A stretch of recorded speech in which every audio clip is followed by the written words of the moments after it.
Bienvenidos a la conferencia Antecedentes históricos de la elevación de la villa de Torreón a la categoría de ciudad, impartida por el doctor Rodolfo Esparza Cárdenas, que es miembro del Colegio Coahuilense de Investigaciones Históricas, del Consejo de Historia de Torreón y de la Asociación de Cronistas e Historiadores del Estado de Coahuila de Zaragoza, Asociación Civil. Bienvenido, doctor. Adelante. Muchas gracias. Antes que nada, deseo desearles a todos ustedes que estén gozando de cabal salud ante esta circunstancia que estamos viviendo. El motivo de esta plática es porque el día 15 de septiembre se van a cumplir 113 años de que se dio lectura al decreto por el cual la Villa del Torreón fue elevada a la categoría de ciudad. Empezaremos. Atendiendo a la solicitud de la Congregación del Torreón en el año de 1893, el gobernador José María Garza Galán, el Congreso del Estado, emitieron el decreto 520, mediante el cual se erigió con la denominación El Torreón a aquella congregación y desde entonces fue villa. Es muy interesante observar que el artículo 2 creaba un nuevo municipio, es decir, la creación del municipio fue al mismo tiempo que se le otorgó a aquella congregación la categoría de villa. Otros artículos ordenaban se nombraran autoridades provisionales y se les seguían manteniendo la exención en el pago de impuestos. Interesante también es el artículo 6, por el cual el Ejecutivo debía gestionar lo conducente para extender más el radio de la población de ese naciente villa. Seguramente los trámites seguidos para conseguir la categoría de villa haya originado la necesidad del censo del año de 1892, el cual se envió a las autoridades en el mes de septiembre de ese año. No es un censo complicado, de hecho se reduce a algunos datos generales, a saber, nombre de la persona, la edad, su estado civil y su oficio, y si sabían leer o no, y también si sabían escribir. Considerando la edad de la población censada, puesta en intervalos de 0 a 15 años, de 16 a 30, de 31 a 45, de 46 a 60, de 61 a 75 y de 76 a más, se inscribió una suma de 2.870 individuos. La mayor concentración de las edades de esos individuos censados están en los dos primeros intervalos, es decir, de 0 a 15 años y de 16 a 30 años. ¿Qué quiere decir esto? Que estamos frente a una población sumamente joven, por consiguiente mayormente soltera. El 96% eran analfabetas y los oficios mayormente reportados fueron los labradores y los jornaleros. Les siguen los comerciantes, los artesanos, los empleados y operarios, y con muy baja frecuencia, carpinteros, músicos, sastres, cocineros, meseros, maquinistas, panaderos, zapateros, tenedores de libros, albañiles, canteros, carniceros y telegrafistas. La edad de los habitantes nos indica que fueron personas que llegaron a la región en busca de oportunidades. Encuestas posteriores nos dieron noticias de dónde procedían. La mayoría de estos habitantes que estaban ya asentados en la comarca eran de Coahuila. Le seguían los que venían de Durango, de San Luis Potosí y finalmente los de Zacatecas. Como había dicho, el gobierno se había comprometido a ampliar su territorio y esa ampliación tuvo su origen en el decreto número 571 del año siguiente, por el cual se anexaron al territorio original establecido en las tierras al sur poniente de la actual ciudad de Torreón, lo cual corresponde a la zona de Jimulco, territorio que quedó discontinuado por interrumpirlo el estado de Durango. Y ese decreto 571 del año de 1894 fue emitido por el gobernador José María Musquiz y por el Congreso del Estado en fecha 8 de enero de 1894. Esto es muy interesante porque el municipio de Torreón no tiene su territorio continuado, sino que hay una parte al norte y otra al sur, y en medio hay territorio que pertenece al estado de Durango. Pero este proceso es más largo.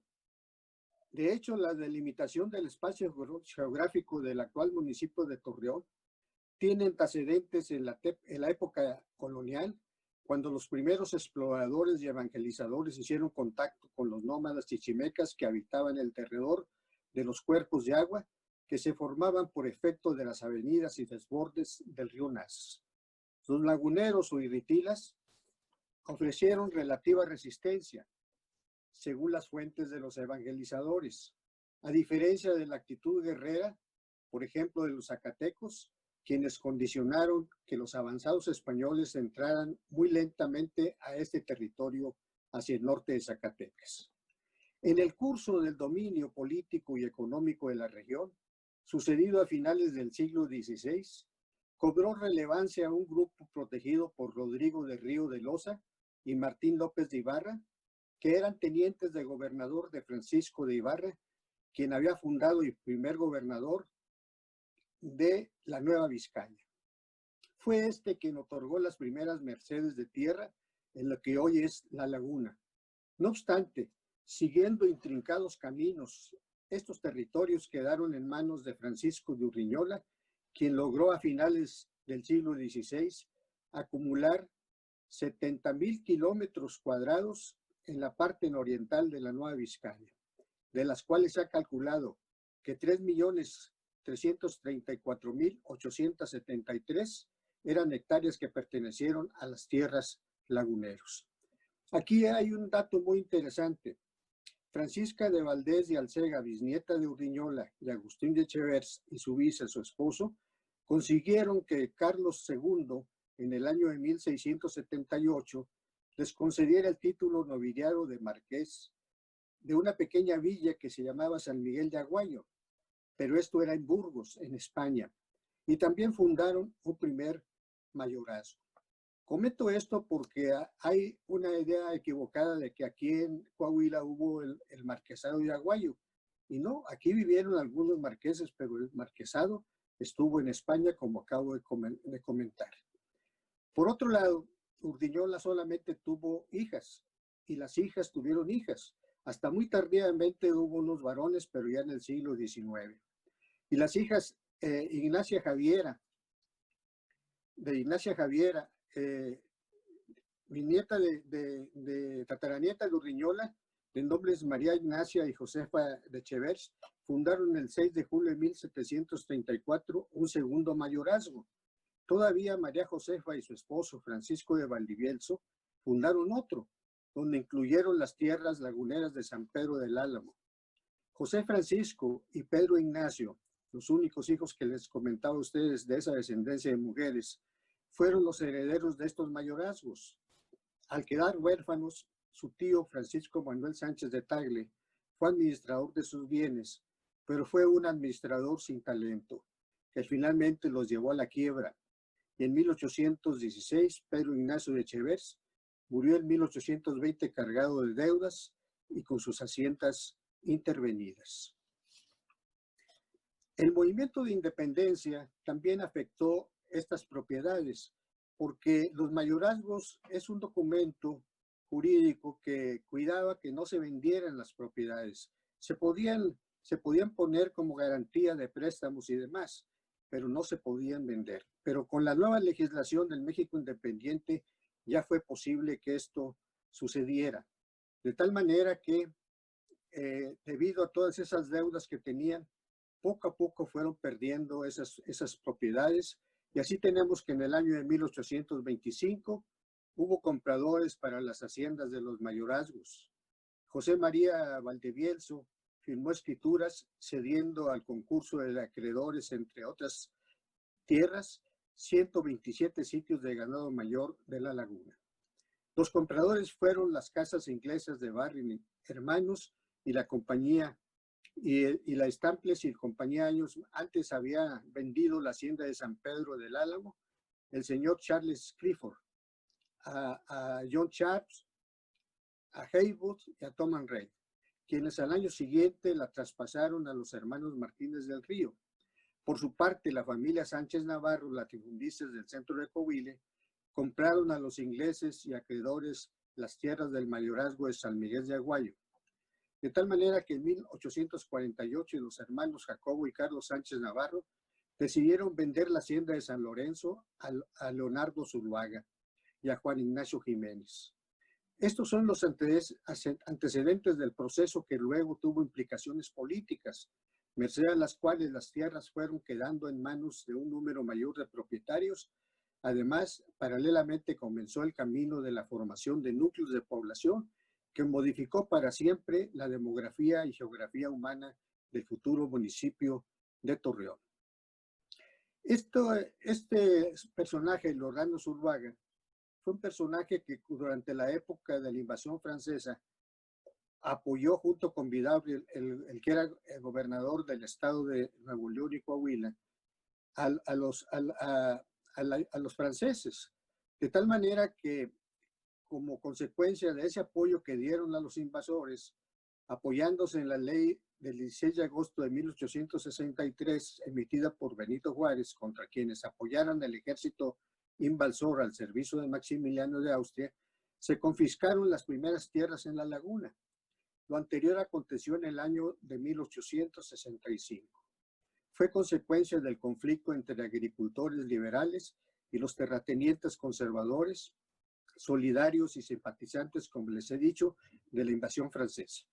En Coahuila, a Juan de Pomuceno Flores se le confiscó la hacienda de La Peña y a doña Luisa Ibarra de Zuluaga también fue de las afectadas porque se le retiraron los ranchos La Chona y El Hormiguero y quedaron a cargo del general Francisco Jerónimo Treviño, quien los fue vendiendo entre los soldados republicanos. De aquí siguió un proceso donde las tierras pasaron de mano en mano por efecto de embargos, por empréstitos no salvados, e igualmente por transacciones especulativas a raíz de la promesa que ofrecían estas tierras con la siembra del algodón. Y así fue que en el año de 1876 aparece ya Amador Cárdenas como dueño de las haciendas El Sombreretillo y La Flor en Jimulco. Comento esto porque en el segundo decreto, y ya les comentaba a ustedes que se hizo extensiva el territorio del primer decreto número 520 por el decreto 571 y que se sumaron esas tierras al actual municipio de Torreón. En ese marco de esfuerzos, cuando estas tierras que hoy conforman nuestro escenario eran propiedad de Zuluaga, se mandó en el año de 1852 una construcción de la presa que derivaría el agua a las tierras de los ranchos El Tajito y El Pajonal. Este acontecimiento es, sin embargo, antecedente directo para la historia del municipio de Torreón. En efecto, antes de esa fabricación, levantó casas simples dentro de un perímetro construido de adobes, del cual destacaba un torreón ubicado en la esquina sureste, quizá para vigilar la futura construcción de la presa y los campos de cultivo que crecerían una vez gobernada el agua. Eran tierras del rancho del Torreón, pertenecientes a la hacienda de San Lorenzo, las cuales al morir Zuluaga quedaron en manos de su viuda, Luisa Ibarra, como he dicho, pero las deudas contraídas por la señora Ibarra a principios de 1860 y años subsiguientes, con la casa Purcell, con la casa Auxilowell y con Agustín Gutel, luego transformada en la Rapp Somers y compañía, le hicieron perder parte de las tierras y con ello se procedió a su venta por las deudas que había contraído. La calidad de las tierras y el clima y la situación geográfica de la región perfiló su uso para el aprovechamiento del algodón. Desde 1812 se sembró algodón en esta región, pero realmente cobró importancia a partir del año de 1832. La laguna fue así zona de atracción de emprendedores e inversionistas nacionales y extranjeros. A estas tierras llegaron ingleses, españoles, alemanes, italianos, libaneses y de otras nacionalidades que venían con la búsqueda de oportunidades y a explotar estas ricas tierras haciendo uso de la siembra del algodón. Por otro lado, la política económica de Porfirio Díaz contempló la construcción de líneas férreas que sirvieran para la exportación de materias primas y riquezas mineras dirigidas a los Estados Unidos, que era ya en los años 80 del siglo XIX el mercado dominante para la incipiente economía de mercado mexicano. Fue entonces que la laguna, y especialmente el territorio del actual municipio, se convirtió en sitio estratégico, dada su ubicación y características geográficas. La conjunción de tres factores: por un lado, los buenos campos para el cultivo de algodón, el agua suficiente y el paso de las líneas del ferrocarril. La primera, la del Central Mexicano, que unió a la capital del país con la fronteriza población del Paso del Norte, hoy Ciudad Juárez, la cual asentó una segunda estación en la región, precisamente en el Rancho El Torreón, que luego se conoció con el nombre de la Alianza, en el año de 1883. 4 años antes, cruzaría una segunda línea, la del Ferrocarril Internacional Mexicano, la cual unió la ciudad Porfirio Díaz, hoy Piedras Negras, con la ciudad de Durango, capital de ese estado. Se agregaron luego conexiones y ramales como el Ferrocarril Coahuila y Pacífico, que unían las ciudades de Monterrey, Saltillo, Torreón y Durango. El negocio del algodón prometió épocas de auge y aunque las hubo, también impidió construir una economía regional con otras alternativas. Es decir, alentó el monocultivo del oro blanco y su comercialización, y también los negocios inmobiliarios. En efecto, después de que la viuda de Zuluaga vendiera a la Rap Somers, se significaron los primeros impulsores de ambas actividades. Aparecen ya los nombres muy famosos aquí en la comarca: Andrés Eppen, Carlos González, Feliciano Cobian, los hermanos Dugal, entre otros.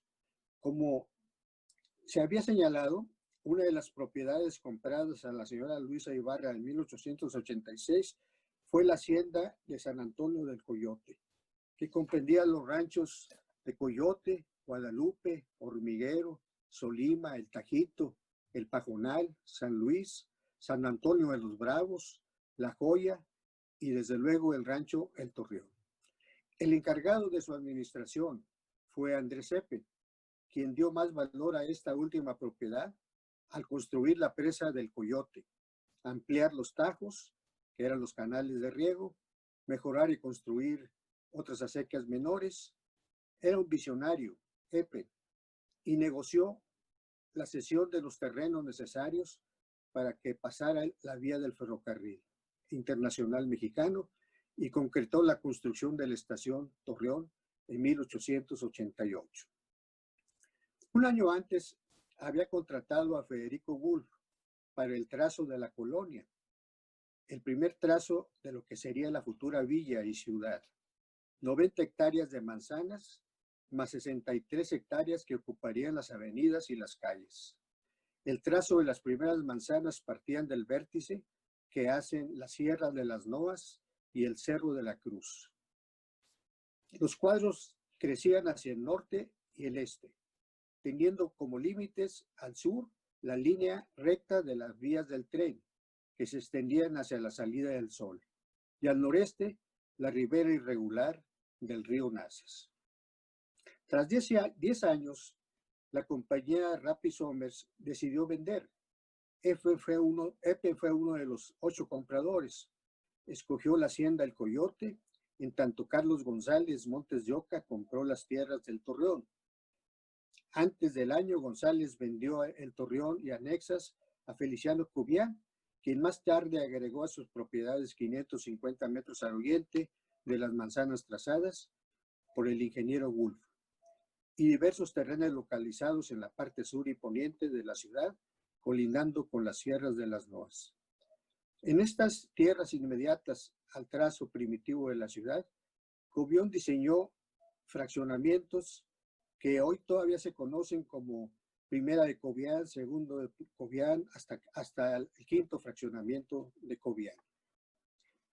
En el año de 1883, en que se constituyó el municipio, como ya les había dicho a ustedes, las tierras donde se asentaban las haciendas y ranchos antes citados pertenecieron a los municipios de Matamoros y Viesca. El empuje de su comunidad, la producción algodonera, los primeros beneficios de la semilla de algodón, la tecnología que requerían estas actividades, porque aquí hubo una tecnología en esa época de avanzada, así como las compañías metalúrgicas y comerciales que se asentaron en esta región, fueron agregando valor a estas tierras, según indica el número de bancos que operaban, amén de circunstancias políticas y las alianzas de los hombres de negocios con los de la política. Propició que 3 años antes de que estallara la Revolución Mexicana, la villa adquiriera la categoría de ciudad. Como les había dicho, esto fue a partir del 15 de septiembre del año de 1907. Era la ciudad y sus tierras municipales un ejemplo claro de la economía porfirista y de la economía de la oferta y la demanda que estaba sustentada en la teoría económica de Adam Smith. El gobernador Miguel Cárdenas se comprometió ante las fuerzas vivas de la villa del Torreón a gestionar ante el Congreso del Estado la elevación de la villa a la categoría de ciudad. Consecuentemente, con ese compromiso, el mes de junio de 1907 envió la iniciativa, la cual se discutió en el Congreso del Estado en la sesión del 12 de julio de 1907. La presidencia de ese Congreso estaba bajo el diputado Encarnación Dávila, y fue quien leyó el dictamen de la comisión, que voy a dar lectura a algunos párrafos de ella porque es muy interesante, dado que refleja cómo es que en aquellos años se veía esta comunidad poderosa, pujante, creciendo con una rapidez extraordinaria. Dijo el dictamen de la comisión: señor, con agrado se ha visto que en la Cámara, a iniciativa del Ejecutivo del Estado, fechada el 17 de junio último, en que se propone, fundándose en razonamientos concluyentes, se eleve al rango de ciudad la floreciente y progresiva villa de Torreón. Y la Comisión de Gobernación que suscribe no ha tenido inconveniente alguno en considerar procedente la iniciativa. Más adelante dice: es un asunto tan interesante que estamos tratando, que no se hace necesario el debate, porque los elementos poderosos de aquella naciente población, que ha venido engrandeciéndose de un modo tan rápido, le conviene tener el rango de ciudad, y no tendría la comisión que decir nada a la Cámara para acreditar la expedición del decreto respectivo, ni al pueblo de Coahuilense para darle conocimiento de que bajo sus auspicios se eleva a la categoría de ciudad una villa tan progresista como la que nos ocupa. El documento después hace una descripción de cómo se fueron elevando las que entonces existían como ciudades en el estado de Coahuila. Entonces dan antecedentes históricos y por qué se les dio el nombre a 6 ciudades que en ese momento existían. Una de ellas era la villa de Santiago del Saltillo, otra villa de la cual dan datos históricos es la de Monclova. Lo mismo pasa con la villa de Santa María de las Parras, la ciudad de Zaragoza, que también era una de las que existían entonces, la ciudad de Piedras Negras y desde luego la ciudad de Candela. Estas que acabo de mencionar eran las ciudades que existían. Torreón, por lo tanto, fue la 7ª ciudad en el estado que llegó a ese nivel, a esa categoría de ciudad. Luego dan unos datos muy interesantes que ustedes van a valorar. Dice, hemos hecho relación de cómo llegaron al rango de ciudad las poblaciones de nuestro estado a que hemos referido. Y como se ve, siempre hubo como fundamento algún recuerdo histórico, el cumplimiento de un deber de civismo para perpetuar la memoria de algún gran hombre. Pero Torreón está en distintas condiciones para obtener la preeminencia que se ha iniciado, que difiere absolutamente de las causas que motivaron la elección de las 6 ciudades que hemos mencionado. Pues en un periodo de tiempo relativamente corto, que data del año de 1887, en que se consideraba como una congregación, hasta el 24 de febrero de 1883 fue considerada como villa y ha sido la cabecera del distrito, hasta que con justicia se ha iniciado a conferirle el nombre de ciudad sin tener la necesidad de recurrir a un periodo histórico político o al nombre de algún gran caudillo de nuestra historia, sino que por sus propios elementos, su posición geográfica y el conjunto de hombres de actividad dedicados al trabajo en sus distintas manifestaciones, le han dado los elementos de progreso que la hacen acreedora al rango de ciudad y a pasar vertiginosamente a esta categoría desde congregación en 1887 y villa en 1893. Así se explica cómo en un tiempo relativamente corto ha podido una población cuya estadística en el ramo del correo es muy notable y en ferrocarriles la tercera de la República, que despacha el mayor número de carros, tener importancia tan notable en la agricultura y en las diversas industrias ahí establecidas, así como en las rentas públicas del municipio y del estado. Pues considerando el constante progreso de aquella población, se sostienen y desarrollan las teorías que los economistas indican para el progreso de los pueblos, porque sí son las de esta población. Están suficientemente sostenidos con la subsistencia, el capital y sus productos relacionados perfectamente con la oferta y la demanda, pudiendo asegurarse que todas estas teorías han tenido su aplicación y desarrollo en Torreón. Y aún se adelantan, porque es constante en materia de terrenos, para fincar con las perspectivas de buenas rentas, la solicitud siempre se antepone a la oferta.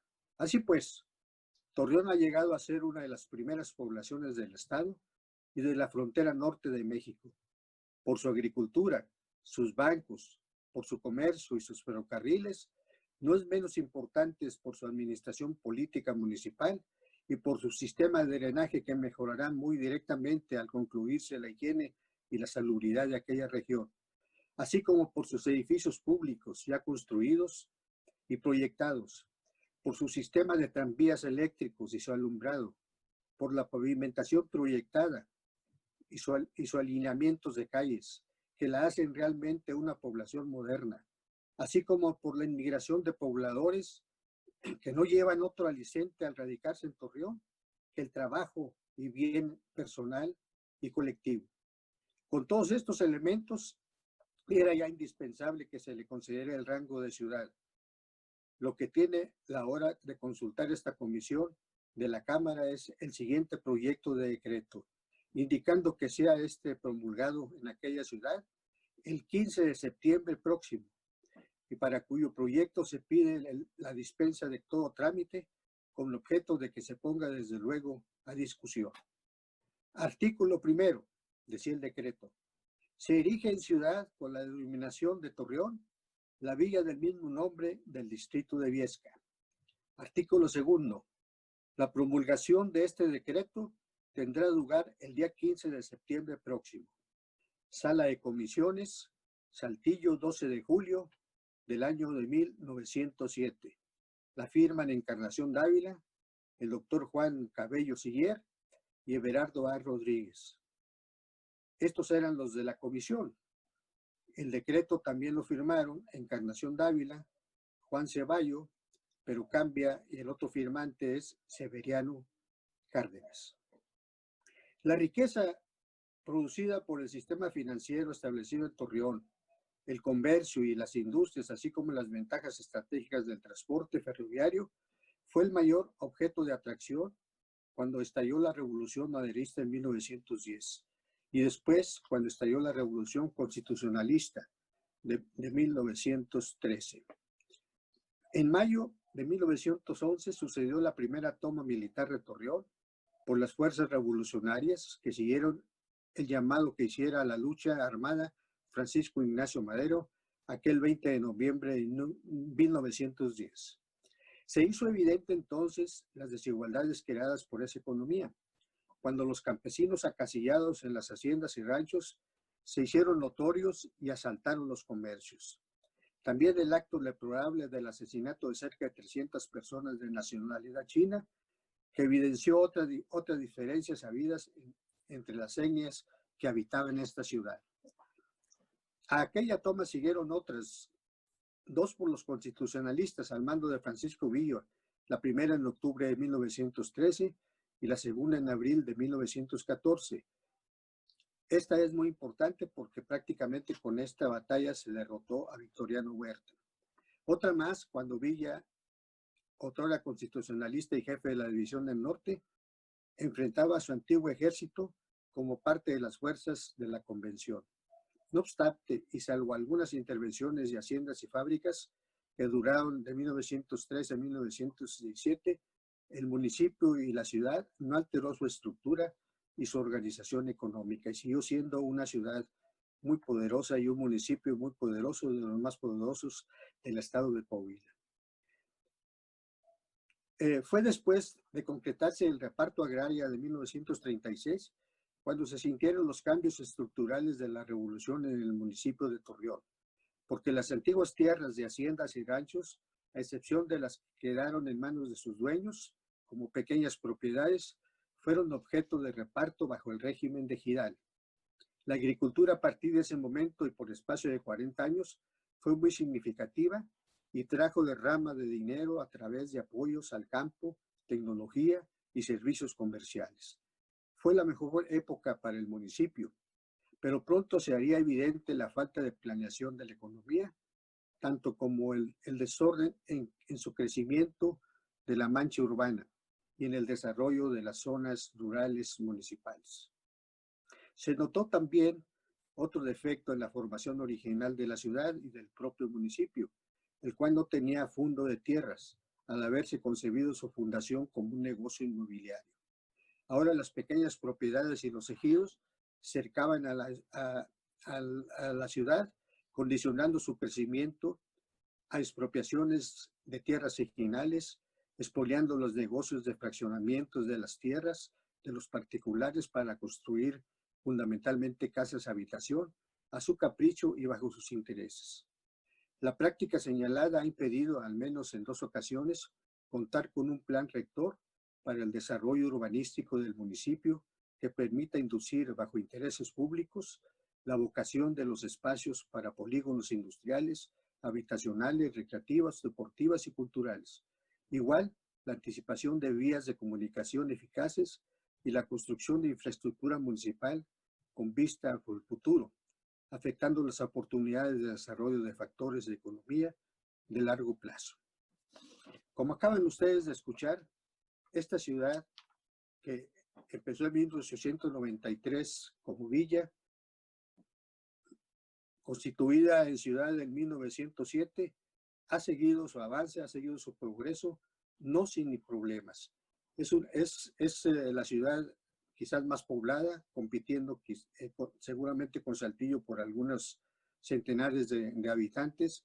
Y tenemos desde luego muchos problemas, pero es una comunidad que ha sabido sobreponerse y por eso es que este 15 de septiembre del año 2020 estamos celebrando aquí el 113 aniversario en que fue elevada de villa a ciudad esta maravillosa ciudad de Torreón, Coahuila, ejemplo para Coahuila mismo y para todo el norte de nuestro país.